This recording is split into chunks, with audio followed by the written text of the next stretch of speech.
Tunggu dok. Mau disuntik apa nih dok? Bukan suntik silikon kan? Enggak dong, ini kan filler, ini aman loh. Suntik filler tuh apaan dok? Filler ini, jadi dia itu beda sama silikon. Kalau silikon pas kita tahu semua ya, pasti silikon tuh udah sekarang dilarang. Kalau filler ini, dia udah ada surat izinnya dan dia udah Depkes.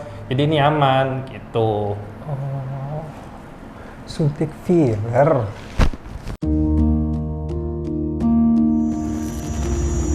Halo Yutis, balik lagi di Info. Kali ini kita mau ngebahas masalah malpraktek bersama dengan Dr. Edo.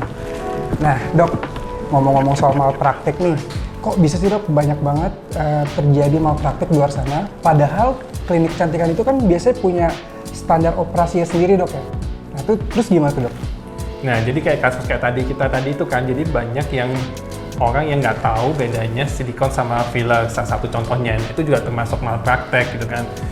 Sudah sangat jelas bahwa pemerintah melarang yang namanya adanya silikon, terutama silikon cair gitu. Tapi kalau silikon padat dia biasanya dipakai buat orang operasi, contohnya kayak untuk di payudara, di dagu yang biasa kita sebut dengan implan. Nah, itu yang diperbolehkan. Nah, silikon cair itu yang tidak diperbolehkan. Kan barusan ini kan kayak ada yang viral banget gitu kan, yang disuntik dikiranya filler, ternyata nggak berapa lama dia tambah membengkak, tambah apa. Nah, itu diduga ternyata itu adalah silikon kayak gitu. Jadi bagus untuk kayak pasien kayak kamu, jadi nanya, dok ini beneran kan dok ini filler bukan silikon gitu. Berarti yang nggak boleh itu silikon cair ya? Silikon cair nah, gitu. Terus kalau untuk ngebahas mengenai filler sendiri dok, kan aku sempat lihat tuh di artikel-artikel berita, ada beberapa orang tuh yang tiba-tiba mulutnya jadi tebel banget. Nah itu kenapa tuh dok? Iya jadi monyong gitu, nggak enak. Nah kalau itu sih sebenarnya bukan malpraktek gitu. Jadi itu sebenarnya ya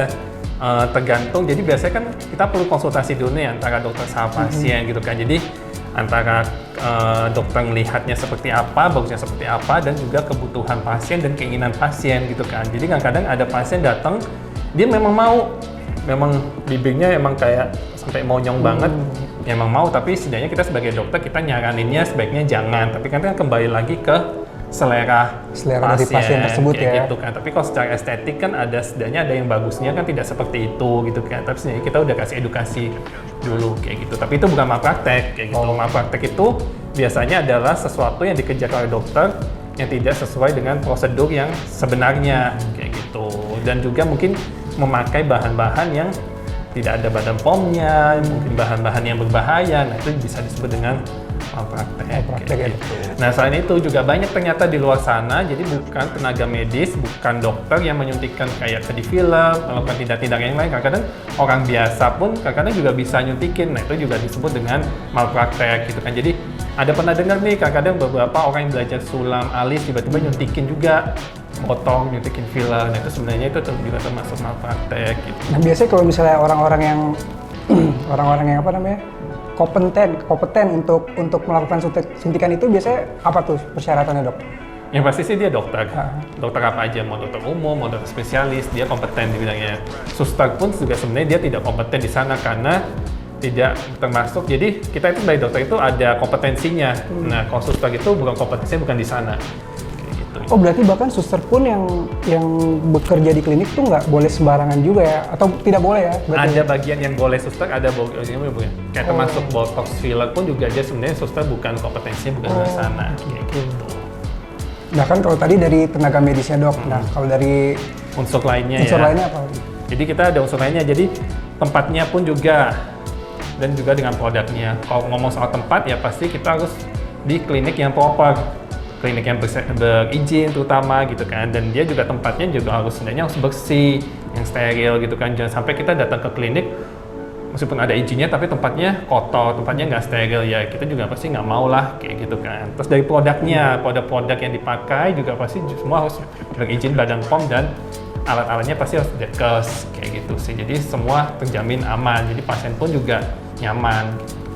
Nah Yutis, jadi selain tenaga kerja yang kompeten, lokasinya juga harus yang udah mempunyai izin ya untuk melakukan tindakan tersebut dok ya. Dan produknya juga. Yes.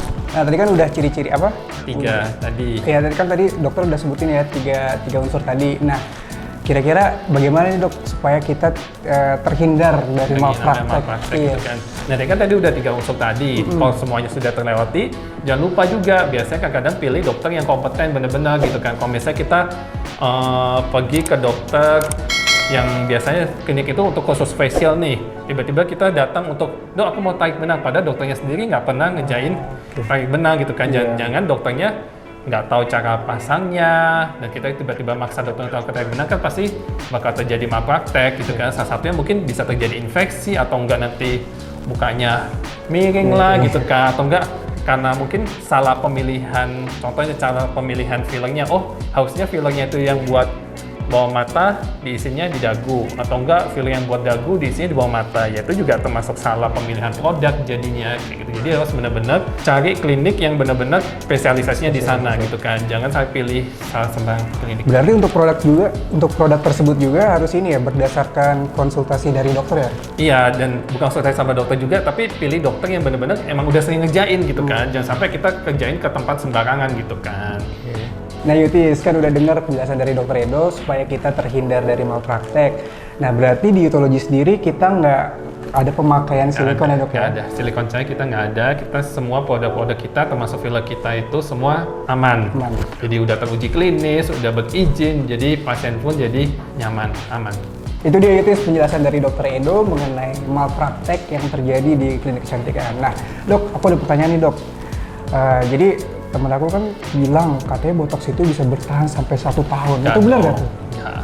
Jadi banyak banget yang simpang siur di masyarakat ya, terutama ya. Jadi aku juga pernah sih dapat pasien yang bilang bahwa, dok ya lo dok di sebelah dibilangnya botoxnya bertahannya 1 tahun gitu kan. Nah sebenarnya sih itu tergantung masing-masing, kembali dari masing naluri dokter ya, masing-masing ya. Misalnya kan kita sebagai dokter itu harus sebenarnya jujur dan kasih tahu yang sebenarnya ke pasien gitu kan. Jadi kalau emang botok itu bertahannya 6 bulan, 4 bulan gitu kan, ya udah kita bilang sejujur-jujurnya ke pasien. Jadi kita nggak kasih ekspektasi ke pasien tuh terlalu berlebihan gitu kan. Jadi sebenarnya kita harus jujur aja sih sama pasien. Jadi biar pasiennya pun juga nggak kecewa. Jadi kalau botok bertahan 1 tahun sih, mungkin itu 2 kali botok baru bertahan setahun. Ada yang lain lagi nggak dok? Banyak sih sebenarnya sih. Maksudnya kita sih sebagai dokter kayak tadi aku bilang harus jujur. Karena aku juga banyak dapat pasien lagi yang bilang, kita banyak nih kerjain tarik benang di klinik ini gitu kan. Dan saya juga di luar negeri belajar gini. Tapi ada klinik yang bilang dia punya benang yang bertahan 5 tahun.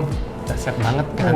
Operasi aja, kita facelift aja bertahannya 5 tahun 10 tahun. Tapi ini benang bisa bertahan 5 tahun. Nah itu kadang-kadang yang masyarakat perlu mengetahui, pintar, harus cari informasi. Kan juga sekarang kan banyak kan baca di Google, baca di mana, tapi jangan baca Google-nya, jangan baca yang di klinik mana, baca-baca. Jadi harus benar-benar baca di artikel yang benar-benar terpercaya gitu kan. Jadi kalau bisa dibilang benang bertahan 5 tahun ya kayak benang apaan tuh ya, benang layangan biasa sih ya. Emang sebenarnya bertahan berapa lama tuh kalau benang itu sendiri? Jadi benang kalau kita belajar pun, kita tahu belajar seminar ke dokter gini kan biasanya ada nih banyak jenis macam benang nih. Paling lama pun juga itu bertahan 2 tahun gitu tahun kan. Ya? Jadi kalau ada yang benang 5 tahun berarti merasa benang 2 kali lipat ya, dari 2 tahun ke 5 tahun. Nah hebatnya pasien itu juga percaya aja, luar biasa kan. Gitu, jadi memang kalau misalnya benang yang semua yang terserap bisa diserap sama tubuh itu bertahannya 2 tahun gitu kan. Kecuali kalau yang benang 5 tahun mungkin yang benang yang tidak diserap sama tubuh, tapi itu harus dilakukan oleh dokter bedah